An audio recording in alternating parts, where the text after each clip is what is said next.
Hi there, YouTube haunters. Brad Goodspeed here. Very quickly today, I just want to get right into it.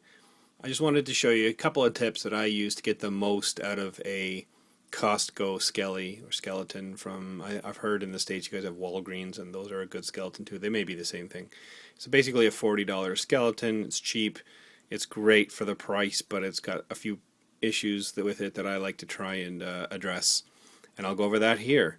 So one of the first things I do with the skellys is spray paint them with a brown paint and then wipe it off almost immediately as soon as it's been painted. I got that from the idea from Stilt B Studios. Even though I'm going to be corpsing over the top of this, I just wanted to give it a nice look underneath. So any parts that are visible still look okay.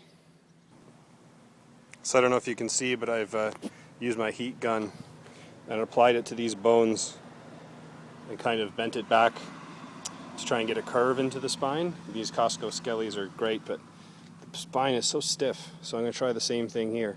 Apply the heat gun as much as possible and then bend it, put some force on it, and then spray it with cold water to try and solidify it back up again.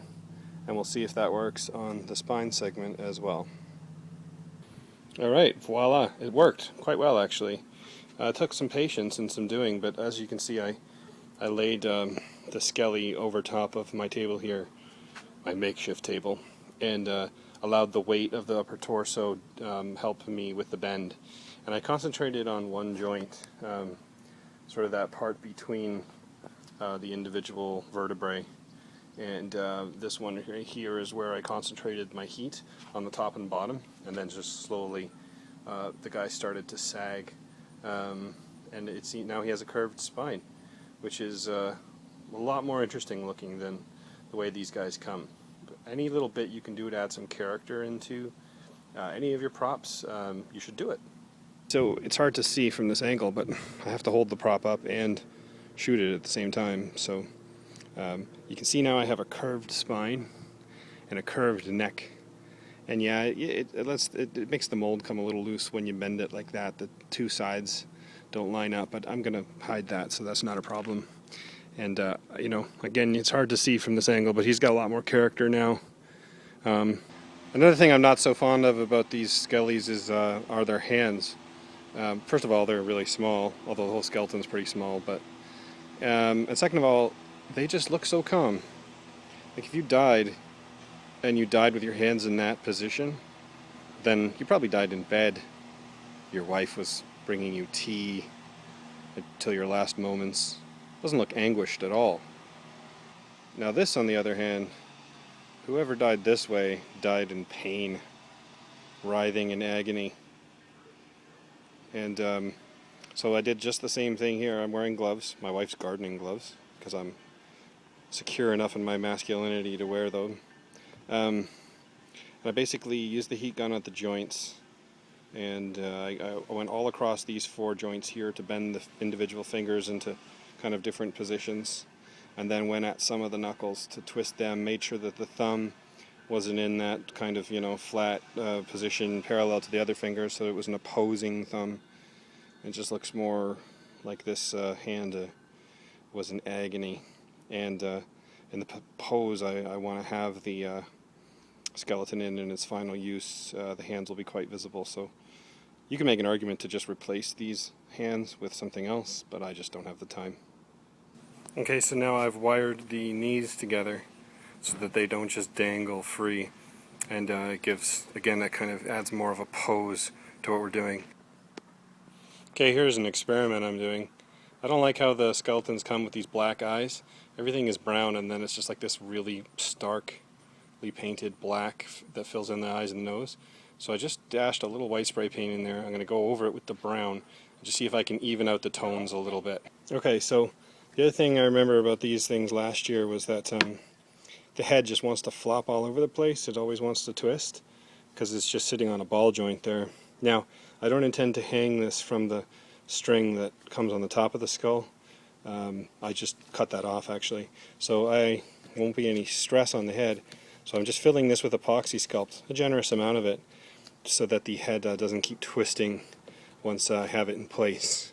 So I can you know, actually give it a final pose that I like and leave it there. I've also detached the jaw on one side, as I've mentioned in one of my previous videos, because that gives it a more anguished pose. And I've applied epoxy sculpt. Now I'm actually going to use a little cheat that I discovered when I was making that hatchet I showed you a week back. Epoxy sculpt, its cure time is expedited, if that's the correct word. I don't know. It goes faster with heat. So I'm going to use my heat gun just on a low setting and wave it over there for, I don't know, 15 minutes and see if I can hurry up the cure time. Here he is. Hands have both been dealt with. His mouth is now agape. His spine is curved. I already think he looks a whole lot better. You can see I painted over his face because I didn't like that transition from the black eyes. It looked really phony looking, so I'm just going to repaint that. So I just gave it kind of a base, and I wired his knees together. I'm going to wire up some of the joints to kind of force them into the pose that I want, and then corpse him. So this is my progress with the plastic drop sheet. It's my kids yelling at the dogs in the backyard. My plan here was to go minimalistic.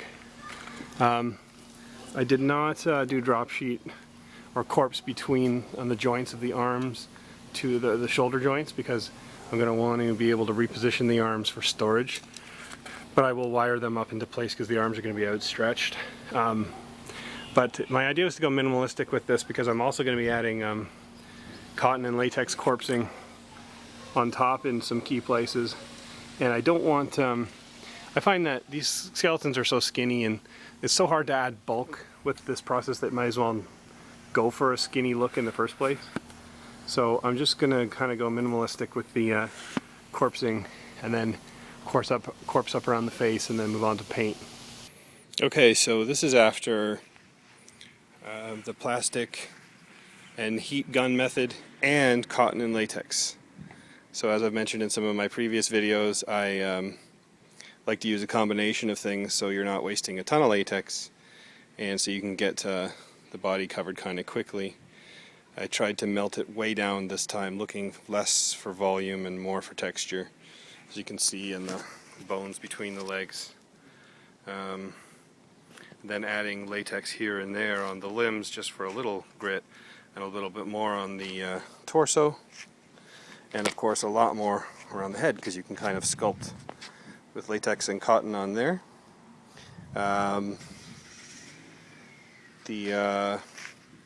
I don't know if I mentioned that I wired the elbow joints to keep them from moving around too much. You can see I used wire from here to here to keep the arms at certain angles. Letting this dry in the sun a little bit, and then I'll paint. The other thing I did is I very lightly brushed over all the plastic, just a little layer of latex. Just a light brushing across all that plastic. One, to reduce the translucency of the plastic a little bit, so it's a bit more opaque, to impart some of that sort of natural skin-like color of latex once it's dried, and also so that the plastic and the cotton will take paint in the same way, because there'll be a light layer of latex on the plastic. Okay, I've done a single wash in like kind of a umber color. I can't remember the name of paint colors ever. I use them every day and I can never remember the paint colors. So it's a slightly orangish, tannish kind of color, mixed with a ton of water, and then wipe it down a bit so some of the translucency of the plastic and the latex shows through. And now I'm going back with an even darker but even more watered down wash here, and then wiping it back off to get a deeper into the deeper recesses with darker color. At the end I'll dry brush the whole thing, but I'll build up in darker and more watered down layers of wash, brushing on and wiping off to get dimension to the whole thing. So far I've just started on this one leg, but I'll show you the end when I've done more. After the painting, I just decided I wanted to put some of these kind of boils on here. This is another Devil's Chariot technique, I think. You just put a little bit of great stuff on your glove or whatever, or on a skewer, and you just smear it in little spots, and it raises up into these boils, or whatever you would call them, on the skin, just giving it kind of another layer of ickiness. Okay, normally I like to replace the teeth that come on these kinds of props, but this is all a solid piece, and I'm trying to save time and go quickly here. So I'm using this enamel modeling paint, and just because it'll lay on a nice sheen, it'll make the teeth kind of separate out from the rest of the body, and then I can paint on top of those to dirty them back up. But that enamel will dry to a nice hard tooth-like kind of enamel, hopefully upping the realism a little bit. Okay, so kind of done. Quick project. I did it over 2 afternoons, but if I had not been interrupted, I would have been able to do it in 1, I think. I mean, it's typical corpsing. Nothing super advanced here. That arm keeps drifting down, but again, I'll have it secured upwards. Right now I just have him on a rake, but he'll be kind of hanging above patrons as they come in. I did a little airbrushing to darken in around the eyes and to make the to separate apart the teeth a little bit, but again, I wanted to go really quick, so didn't spend a lot of time on that. There he is. He looks like he's in pain, and I think most of that comes from the mouth, jaw detail, and from the hands, I think, and the pose. It's hard to tell, but his back is arched, which is what I started this whole thing with. His neck and his spine is arched, and I feel like, at least in my opinion, that goes a long way towards reducing the kind of really static feel of these skellys when you get them from the store. So that's it for him. Gonna let him dry and get him ready for Halloween. Toodles.